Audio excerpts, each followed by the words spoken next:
Hey guys, Greg and Ryan here, and we're breaking down Twin Peaks: The Return, parts 1 and 2.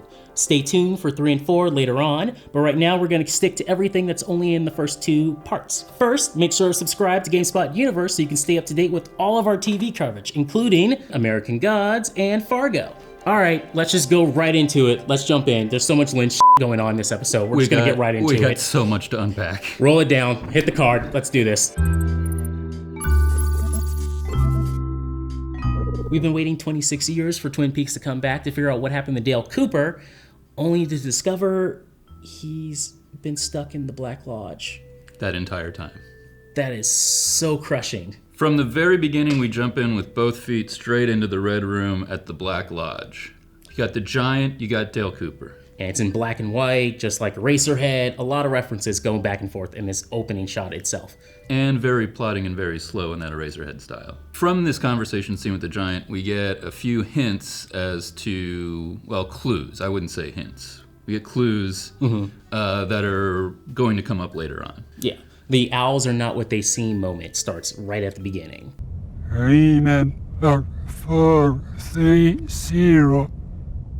Richard Stanley, 2 hours worth on stone. This is all very ominous. We don't know who Richard and Linda are yet, and this is the first number of many to come.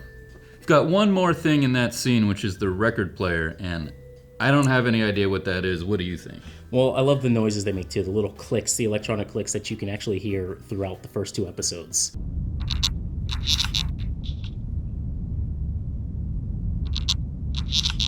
I have a feeling the noise is coming from that is trying to reach the outside world. Interesting. It's sounds from the outside world. Yes. It's trying to get sounds in from the outside world. Okay. We go from there into totally new territory for Twin Peaks. We go to New York, and we're in a high-rise with a very strange glass container and some poor kid whose job it is to keep an eye on it. I love that the first shot of the high-rise, once we get inside there, it's like a HAL shot, Space Odyssey, HAL shot right there. Oh, very much so. So this guy Sam's primary job appears to be to sit on a couch, watch the glass container, and every once in a while change the SD cards out of the cameras that are recording it. And I love that the cameras are like these old school mixed with high-tech technology at the same time, the little black boxes. Yeah, little black box cameras. That was really cool. It reminds me of the stunt cameras they used to like hide in places that they knew would get crushed by a motorcycle or a car crash. Danger cams. Old crash cam, yeah. Yeah, old danger cams. So as yet though, we don't really know what the significance of this room is or how it ties into the super plot at all. But it is one of the plots we're keeping an eye on. So the next plot line that we're following takes place in Buckhorn, South Dakota. And this is kind of cool because it's actually like a mini Twin Peaks first season in another place with similar quirky characters, with affairs going on, with murder, everything like that. Yeah, you have your character Constance, who's pretty much like, I think you're Dale Cooper. I think she's a little bit more of like the Sheriff Truman. She's the local, she's competent, and she's definitely not a dumpski like her coworkers. So the centerpiece of this plot line revolves around another murder. That's a mystery. Now the actual scene itself with Ruth Davenport, Once they get into the apartment. Wrapped in their covers, little wrapped. tiny, yeah. But then when they reveal the covers, you find out it's her head, but on another guy's body. And we find pretty quickly that there is a person central to that plot named Bill Hastings, who is this version of Twin Peaks' Leland Palmer. So this plot line revolves around the murder of Ruth Davenport, which we find out about in a very, very, very typically David Lynch sequence, where they can't find the keys to the apartment that the body is in. Marjorie Green is classic Lynch. Her character in general, that whole scene trying to find the keys with the cops. Well, it would be a shame because I'm supposed to water her plants when she's out of town. I have the key. Let's go. Very classic Lynch in its bizarre uncanniness. I love it. It's one of the best scenes so far. Where's the smell coming from, Mrs. Green? Oh. Let's go into Bob. When the second he walks out of that Mercedes, I thought it was Bruce Campbell the first time I saw him. It's like out of Bubba Hotep or something. It's so weird. Now, it's important to note that the Bob Cooper is also kind of a badass and a psychopath and kind of freaking scary. Yes. He twice disarms a guard without even thinking about it. Bob's back, and we don't know exactly what he's doing just yet. We do know he has something to do with Ruth Davenport's murder, and he's trying to make sure he doesn't go back to the Black Lodge. I'm supposed to get pulled back into what they call the Black Lodge. Part of this plot line is that he has the computer / maybe space phone thing that I think could have belonged to Major Briggs, and is being used to communicate with Phillip Jeffries, who you would remember as the David Bowie character in Fire Walk With Me. These are unconfirmed theories, but let us know if you have a different idea. Now, the reason we know Bob's involved in Ruth's murder, he shows up later on to kill Phyllis. You did good. You follow human nature perfectly. In the scene right before that, the Black Demon, we see him disappear, and then it cuts straight to Phyllis's murder. Does this character have something to do with Bob? I don't know. We'll have to wait and see. So Bob and Cooper are very central things to Twin Peaks, but we haven't yet talked about the really familiar things of Twin Peaks. And the next plot line has to do with some of the main characters of the original series. Yes. So we get a bunch of returning characters. We got Ben and Jerry Horn with the great line of "Sock it to me, sock it to me." She's a beautiful soul, and she's married. I've never stopped you before. Suck it to me, suck it to me, suck it to me, suck it to me. With Jerry, as always, bringing something to eat with him. Every single time. Every single time. Oh, and he's a pothead now. Yes, now he's a pothead. He's got a legal dispensary of some variety or a growing operation that is very profitable now.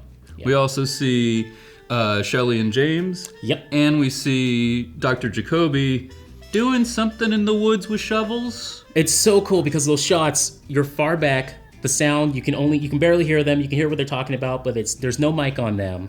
And it's just a voyeur shot of Dr. Jacoby picking up a bunch of shovels. I love that. That's actually a perfect example. That is classic Lynch right there. You have a shot, which by the way is also obstructed by some trees. Yeah. And exactly, the sound design, you can barely hear their voices. Now, we also have a couple more characters from the original series, and they're part of the main Twin Peaks plot that we've seen. Yeah. There's a little bit of Andy and Lucy, but the center is around the Log Lady and Hawk. Also, I love the tribute they gave to Catherine Coulson, who played the Log Lady. Her lines of dialogue are the titles for the first 2 episodes. My log has a message for you.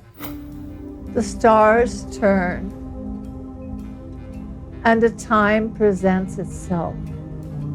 Now, when Hawk's out there looking for Dale, this is a cool callback to season 2. Deputy Hawk, if I'm ever lost, I hope you're the man they send to find me. May the wind be always at your back.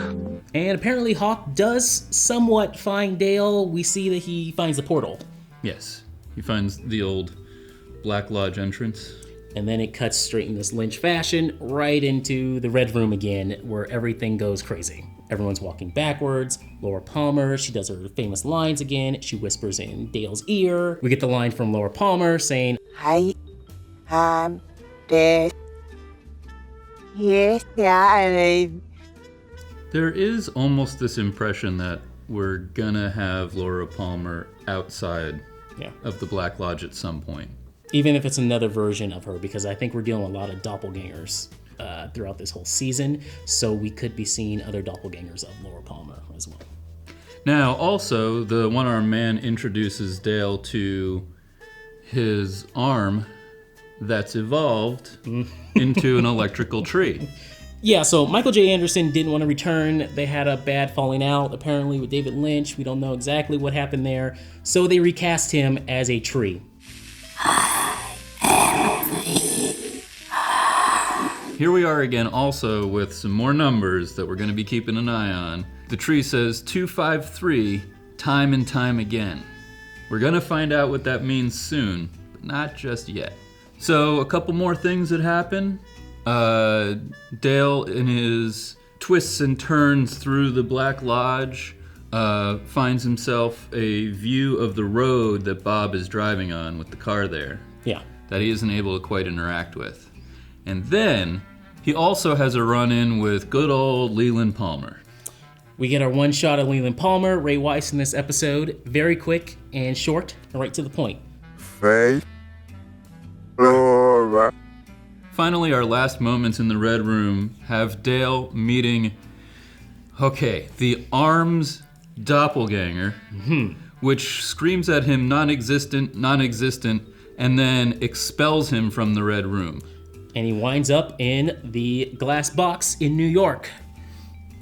Temporarily. For a short moment, a tiny period. Which, unfortunately, our guy who's supposed to be there watching everything Sam. just isn't around for. We got to talk about the scene where that alien creature or smoke monster, whatever the hell you call it, is in the glass box, pops out, and kills Sam and Tracy. I feel like David Lynch has been waiting to do a scene like this forever. He's like, Totally his style. He's like, I got Showtime, I can do whatever the hell I want, and now he just has some demon scratch off their entire faces.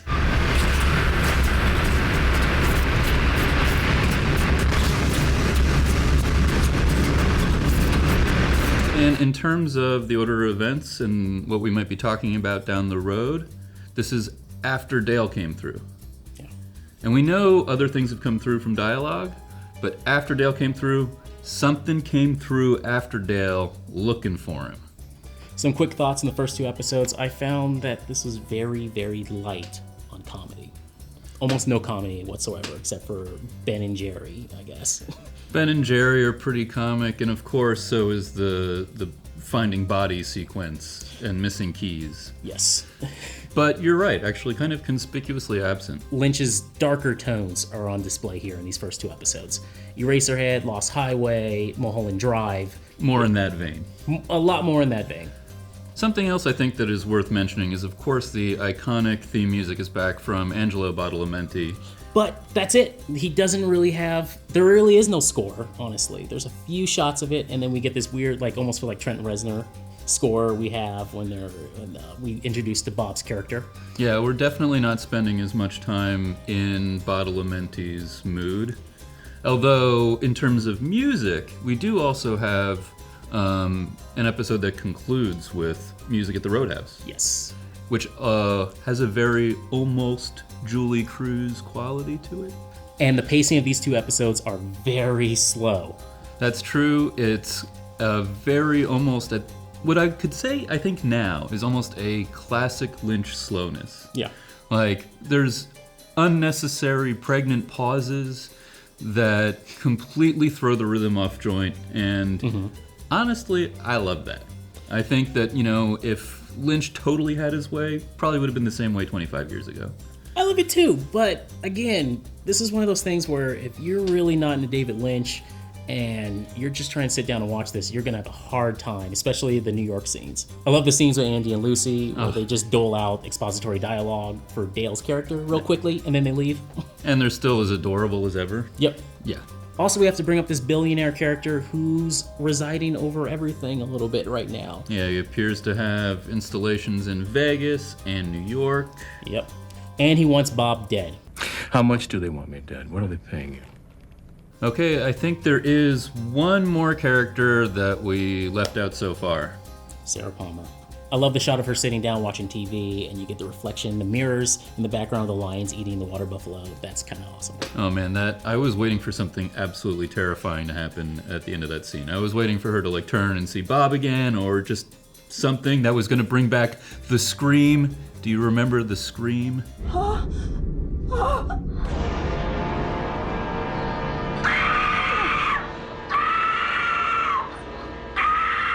It's that slow buildup of impending doom. It's palpable. We can't wait to break down episodes 3 and 4 next, but let us know what you thought about parts 1 and 2 in the comments below.